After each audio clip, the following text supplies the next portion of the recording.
Gautam Gambhir team ইন্ডিয়ার head coach হওয়াতেই তাহলে কি রবীন্দ্র জাদেজার আন্তর্জাতিক ক্রিকেটের কেরিয়ার এখানেই শেষ? যেখানে বিরাট কোহলি, রোহিত শর্মার মতো এত বড় মাপের ক্রিকেটারকে রিকোয়েস্ট করে শ্রীলঙ্কার সফরটা খেলানো হচ্ছে, সেখানে রবীন্দ্র জাদেজার মতো এত বড় মাপের অলরাউন্ডারকে ইগনোর করে গেল টিম ইন্ডিয়া সিলেক্টরস। এখানে স্পষ্টভাবে clear vision Gautam Gambhir team India দেখা যাচ্ছে যে তারা রবীন্দ্র জাদেজার সঙ্গে কন্টিনিউ করতে চাইছে না, তারা ফিউচারের জন্য ভাবছে, সেখানে আকসার প্যাটেলকে তারা চান্স দিতে চাইছে। এটা কিন্তু একদিক থেকে ঠিক, কারণ ভবিষ্যতের জন্য সবাই চায়। ব্রাদার্স টক শো কিন্তু কখনো মিথ্যে নিয়ে আলোচনা করে না, সত্য নিয়ে আলোচনা করে। টিম ইন্ডিয়াতে কে চান্স পাচ্ছে, কে সাইড লাইন হচ্ছে, এই ধরনের নিউজ তো আসতেই থাকবে। তো প্লিজ আপনাদেরকে রিকোয়েস্ট, প্লিজ আমাদের চ্যানেলটাকে সাবস্ক্রাইব করে দিন, আর ফেসবুক, ইনস্টাগ্রামে ফলো করে দিন, আর লাইক অ্যান্ড শেয়ার করতে ভুলবেন না প্লিজ। কিন্তু রবীন্দ্র জাদেজা ডিজার্ভ করতো যে চ্যাম্পিয়ন্স ট্রফি যেন সে খেলে, কারণ 50 ওভারের টুর্নামেন্টে তার কিন্তু কৃতিত্ব অনেক।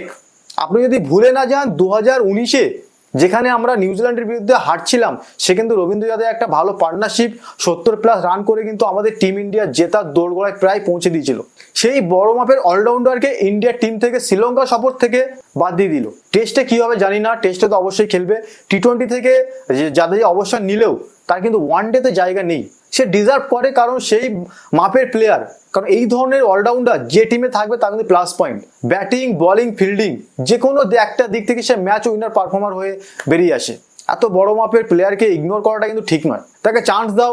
ওয়ার্ল্ড কাপ তো অনেক দূরে, চ্যাম্পিয়ন্স ট্রফিতে বেশি দূর নেই, তাকে হয়তো চান্স দিতে পারতো টিম ইন্ডিয়া। আকসার প্যাটেলের সম্পর্কে বলা যায়, আকসার প্যাটেল কিন্তু অনেক ভালো ব্যাটসম্যান, ফিল্ডার, আর bowling case to case change, মানে বলা হয় না পিস টু পিস চেঞ্জ আছে। জাদেজার বদলে কিন্তু আকসার প্যাটেল অবশ্যই ভালো, মানে একই টাইপের, কিন্তু একটু টাইম নেওয়া দরকার। যেখানে জাদেজা এতটা সিনিয়র প্লেয়ার, একটু হয়তো টাইম নেওয়া দরকার। এবার আসি সব থেকে বড় লেগ স্পিনার ইন্ডিয়ার যুজবেন্দ্র সিং চাহাল। মানুষটার কোনো দোষ নেই, সে কি করেনি। আইপিএল হিস্ট্রি দেখা যায় সব থেকে বেশি উইকেট তার অ্যাজ আ স্পিনার। ইন্ডিয়ার টিম হিস্ট্রিতে টি-20 লেগ স্পিনার তার উইকেট সব থেকে বেশি। তা সে কোনো এই ধরনের প্লেয়ার ওয়ার্ল্ড কাপের একটা ম্যাচে মাঠে পারফর্ম করতে পারেনি। পারফর্ম কি, খেলার সুযোগই পায়নি একাদশে। 2021-এ তো তাকে সিলেক্ট করা হলো না, 2022-এ টি-20 ওয়ার্ল্ড কাপে নিয়ে গেলেও তাকে খেলানো হলো না একটাও ম্যাচে। 2024-এর ওয়ার্ল্ড কাপে টি-20-তে তাকে নিয়ে যাওয়া হলেও সেম 2022-এ যেটা হয়েছিল তাকে খেলানো হলো না। তারপরে কি করা হলো, ওয়ার্ল্ড কাপের পরে যে জিম্বাবুয়ে সফরটা এলো, সেখানে যারা রিজার্ভ ছিল প্লাস 15-এর মধ্যে যাদের নাম ছিল, শুভমান গিল, রিঙ্কু সিং, আবেশ খান, খালিল আহমেদ, সঞ্জু স্যামসন, শিবম দুবে, সবাই কিন্তু খেলতে গেল। তার মধ্যে একটাই নাম বাদ গেল, চাহাল। শুধু চাহাল নয়, এই ধরনের অনেক ক্রিকেটার আছে যাদেরকে কিছু না বলেই, তাদেরকে কোনো খবর, নিউজ, কল না করে তাদেরকে বাদ দেওয়া হয়েছে। তার কোনো দোষ নেই, সে কি করতে পারে, শুধু একটা পারফরমেন্স করতে পারে, আর কিছুই না। আর যখন শ্রীলঙ্কা সফর যখন কিছুদিন আগে লঞ্চ হলো, সেখানে কিন্তু চাহাল নেই। কি আছে, রবি বিষ্ণু আছে, কুলদীপ যাদব আছে। খুবই ডিসঅ্যাপয়েন্টেড। চাহালের মতো বোলার ওয়ানডে বলছি না, টেস্ট বলছি না, টি-20 ডিজার্ভ করে।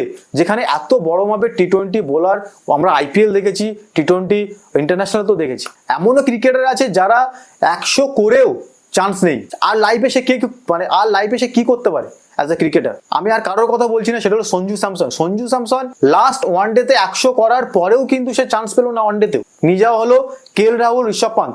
হ্যাঁ, তারা দুজন ডিজার্ভ করে, কিন্তু উইকেট কিপার সঞ্জু স্যামসন 100 করার পরেও চান্স নেই।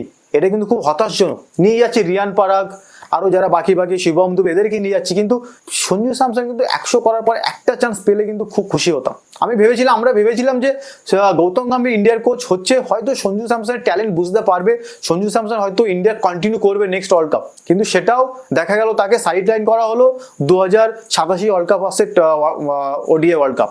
টি-20-তে হয়তো সে চান্স আছে, কিন্তু একাদশে খেলবে কিনা সে জানি না। সেখানে ঋষভ পান্ত আছে, হয়তো সে খেলবে কিনা জানি না, কিন্তু সে ডিজার্ভ করতো। এই ধরনের অনেক ক্রিকেটার আছে যারা কিন্তু ইন্ডিয়ার টিমে কোনো ক্লিয়ার সেন্স নেই। না ফিটনেস আর খারাপ আছে, তুমি ফিটনেস করো, ভালো করো, তোমার পারফরমেন্স খারাপ আছে, তুমি চেঞ্জ করে ভালো ডেভেলপমেন্ট করে এসো। এই ধরনের কোনো ক্লিয়ার কথাবার্তা কিন্তু ইন্ডিয়ার বিসিসিআই এর কোনো কিছু নেই।